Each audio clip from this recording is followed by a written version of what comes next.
Hello and welcome to another edition of the Osceola's Reeling Them In Recruiting Report. I'm Pat Burnham, and my co-host today is Osceola recruiting analyst Charles Fishbein, who we call Fish. Our guest today is 2023 offensive line prospect Christopher Andre Otto from Key West High School in Key West, Florida.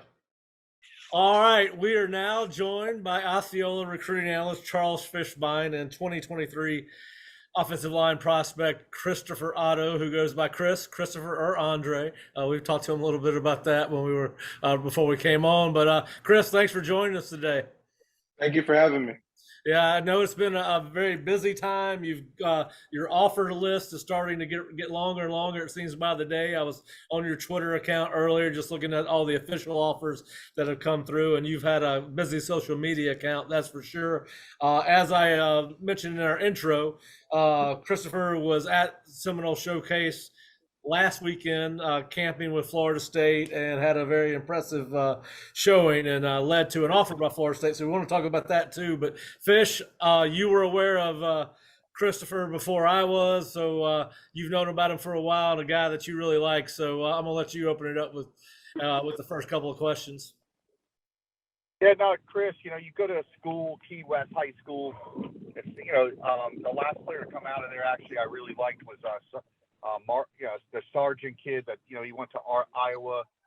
How have you been able to get that exposure being at a school like Key West? They've had players in the past. They actually had a player go to Florida State one time, a long time ago. But how have you been able to get the exposure to get to where you are right now? Honestly, I think most of that to my coaches. My first offer came from my coach talking to one of his friends that is coaching at Eastern Kentucky. That was my first offer. So most of that is coaches. I thought it would be like almost impossible getting offers down here, especially since it's so far from anywhere else in like the whole country. So I was like, how am I going to get noticed? But I think my coach helped me out a lot with that, especially like I didn't even know Twitter was a thing until he like taught me how to do it. You know what I mean? You're probably the only person your age that can say that. That's pretty cool. Exactly. Now, hey, speaking, Fish mentioned you're down in Key West. You just went through spring practice in May. I mean, how many? Just to offer everyone an example, how many college coaches did you see at your high school during the spring practice period? We had about 5 to 7-ish come down, like in the span of 2 weeks. Okay. And Fish, just to give people an idea, he said they saw 5 to 7 college coaches all spring at Key West High School. What is it like in a major metropolitan area like Miami, Orlando, Tampa?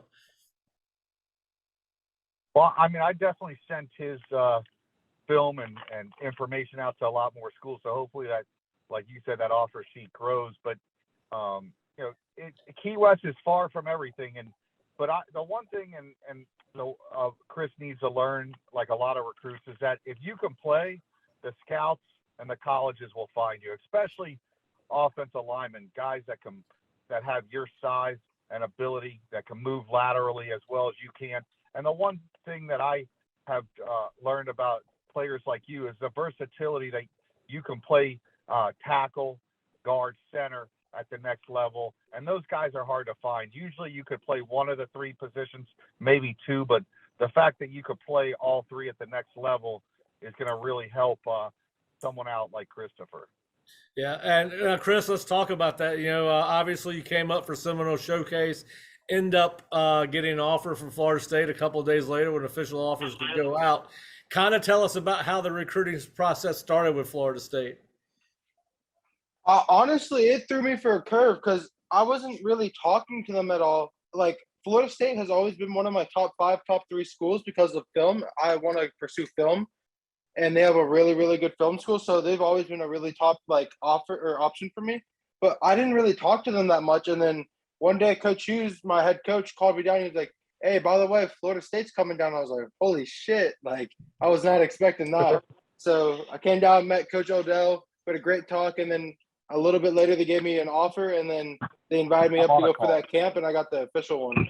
Okay, now what was your camp experience like? Was that your first time on campus and at Florida State? I went to FSU in middle school a long time ago, but I didn't remember much of it. But like this was like my first time getting like a tour of everything, like checking out the athletic facility, and it was great. It was beautiful. I loved it up there. All right. So, what stood out? What was your favorite part of the campus tour? I mean, was what stood out to you about your campus tour?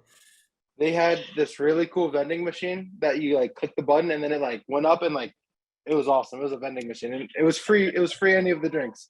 That made my day. That made my day. All right. Now, you what stood out to you about Mike Norvell and Alex Atkins? That was probably your first experience with them in person, I would imagine. Yeah. I love both of them. I love Coach Norvell's energy and Coach Atkins. I like the way he like knows how to teach. It just seems like he's going to be a great coach and like a great teacher for me. And I feel like he understands how I think, which I thought would be awesome, especially in like making me into a monster. All right, I want to go back to an off the field thing. Then, Fish, I'll let you have the next question. You mentioned film school. You're right. Florida State does have a very good film school. What is it? I mean, have you decided what you want to do in the film industry? You want to make movies? You want to act? You want to produce? I mean, write? What do you think you want to do with that? I like holding the camera and I also like directing. So I kind of want to pursue that later on in life, maybe. So I definitely want to go to film school and work on either cinematography or directing. That's definitely one of my top picks, I think. Okay. Christopher, the one thing that really impressed me, I know you're going to be shocked that I say this. I saw you were at Princeton. You had the Princeton uniform on. Academically, that means you're a really good student. How important is the academics to you in this whole recruitment, especially not only to you, but your family? Oh, grades are number one for me always. They've always been number one for me. Academics has always been something that I've taken really seriously. Especially like my mom has always like stressed for me to get A's and B's. And I've always like I feel like my biggest I forgot the word, such with the C. It's Concern? the person that Oh, never mind. Go ahead.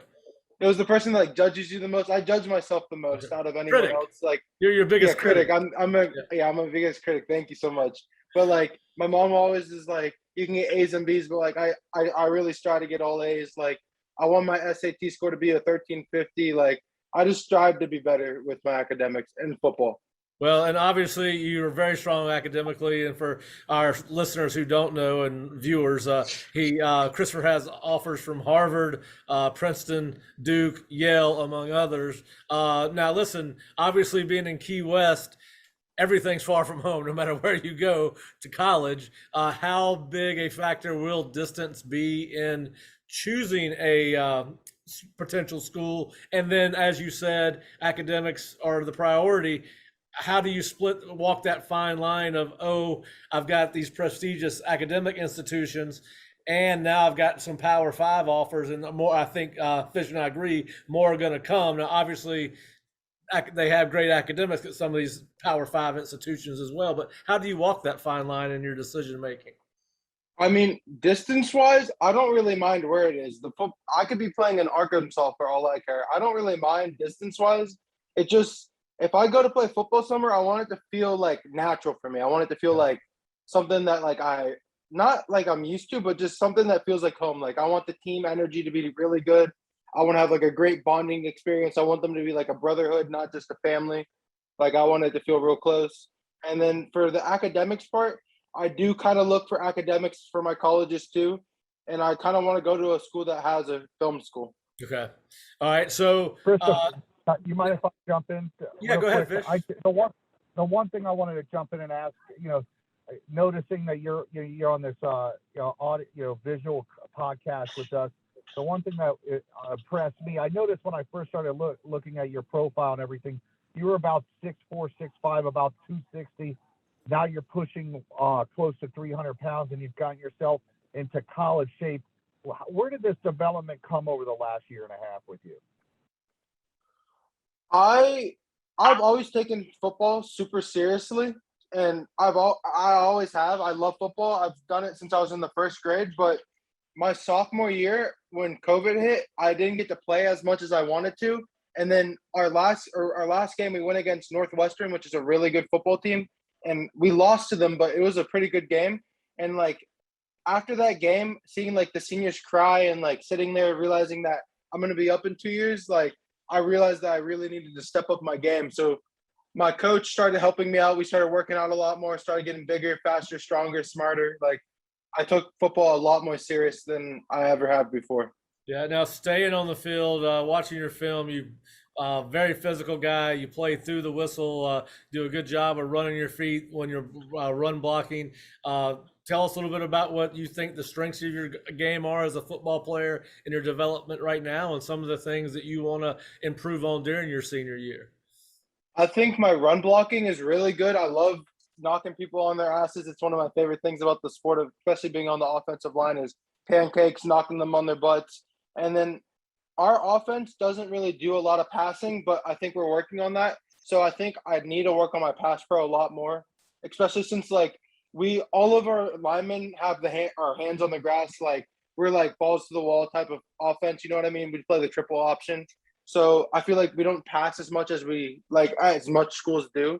So I don't think I have enough experience on the pass pro. You know what I mean? Yep, I do. Hey, let me ask you this: you were at the Seminole Showcase. You went through the camp. Obviously, they had some very talented, top end defensive ends and defensive tackles. How you think you held up there? I thought I did pretty good against them. I mean, I feel like it's not anything that I haven't gone against because, especially at Key West, though, our closest closest games are 3 hours away in Miami. We have to go in the Central Florida to play games, so we usually go against some of those good ones. Like for a spring game, we went against Gulliver, and they had this DN that was a 4-star. I want to say he was pretty good. He played really well. So, I mean, it's not anything that I'm not used to. All right, Fish. Christopher, Christopher, you've been getting recruited by all these schools. More and more schools are starting to show attention to you. Well, are there any coaches that stand out to you that are recruiting you, guys that you like? I know you're getting recruited by Florida State. Could you tell us a little bit even about a Coach Atkins and some of the other guys that are recruiting you? The one thing that really impressed me with Coach Atkins is that he's 100% honest. He keeps it real. And with him, like, I just like how he understands his players. Like, it seems like he understands how they learn to help them learn the best and like most progressive way. That's what I found with Coach Atkins. Once you get to college, like I said, you're playing tackle now. Do you have a preference? I think you'd make all three positions, like I said, tackle, guard, center. I think with your ability, if you could learn how to, I don't know if you've ever snapped before, you'd be a phenomenal center. Is there a specific, which position do you want to play in college? Which one do you preference most? Wherever they want me to play. I don't really mind playing anywhere. I could be a wide receiver for all they want. And you know how to answer these questions. Hey, let me ask you, Very smart kid. Other than Florida State, like I think Fish, I think that Fish and I are right in that you're only going to see more and more offers. What do you have a timeline for choosing a school? Are you going to be an early signing period guy, or do you want to sign the traditional date in February? I was hoping to probably do a little bit more traditional because, again, like especially being in Key West, it's hard to go see these colleges. Yep. So I want to definitely go, especially if they're like my top 3, top 5-ish schools. I want to go see them before I can like make a decision. All right. Well, and you say top 3, top 5. Do you have a list of schools that you would consider favorites, or a list of schools that you say that could classify as you're hearing from more than some others, or recruiting you harder than others? The ones that I've heard that are recruiting harder than others is definitely FSU. Princeton's been recruiting pretty hard. Coastal's been doing pretty good with that. UPenn's been doing a little bit. And I feel like Duke's been doing a little bit. I feel like that's about like most of the like ones that have been recruiting me pretty hard. Yeah, I think USF also has been doing it pretty hard. Yeah, hey, I think you're gonna get a lot more. Go ahead, Fish. No, Pat, I was going to tell you, and I think you would agree. I think once these colleges find out that Christopher lives in Key West, I think a few of them won't mind stopping at the Tiki Bar on the way down and taking that trip down there. Yeah, you have a lot of them volunteer for that home visit. Yes. Yeah, it's not a bad visit. That's right. All right, so Christopher, now obviously you're busy. you've been camping everywhere. You've been getting offers. You've been in camp yourself. Now that high school football has started, we tried to set this thing up for Saturday originally, and tell people. Now you said you couldn't do it because you had to work all day. Tell people what you do part time during the season and what you've been doing part time during the summer. So I work at this ice cream shop. It's called Wicked Licks. It's downtown Duval, and we make liquid. We use liquid nitrogen to make our ice cream, and I've been doing that part time for the summer, and then I'm probably going to try to do it during the weekends during the school year and see how that goes. Actually, in like what time is it? I have to go to work in like 40 minutes. All right. Well, I'll tell you what, we're going to wrap you up pretty quick here. I do want to ask you, we get we don't get a lot of chances to sit down and talk to you guys because let's face it, everyone's trying to get some of your time. College coaches, your high school coaches, your buddies, your girlfriends, everybody's pulling at you. What are some of the things that you enjoy away from football? What do in your personal life? What do you like to do in your off time when you're not working and not playing football? This summer especially, I've been doing a lot of beach volleyball. It's been really fun doing that. Obviously, I play some video games and stuff. I really one of my favorite things to do is just working out. I really enjoy working out, so I go to the gym usually with my friends and like just work some like defining feature stuff and like nothing too hard for the football season. Okay, Fish, I'll let you finish up, and we're going to let Christopher get ready for work. There's not much else to say that other than this impressive young man, and I wish him nothing but the best. He seems like he's got a good head on his shoulders, and he knows how to answer the questions. But I definitely think after watching the film and putting together the whole character side of it, I believe that you're going to have a very successful career in college and move on to bigger and better things after that as well. So. Thank you so much. So, Christopher, again, thank you so. I know you're busy, got a lot going on, getting ready to go to work, a day off from football. But appreciate you joining us. We are certainly going to continue to stay in touch with you. And as Fish said, wish you the best of luck through the recruiting process. It's kind of it can be strange at times, but we hope you enjoy it. You're an outstanding looking prospect, and obviously sounds like you got more scholarship offers coming your way. And of course, we will continue to reach out to you to get updates. But I want to thank Christopher and Fish for joining me on this episode of the Osceola's Reeling Them In podcast, video cast, and we will talk to you guys again soon.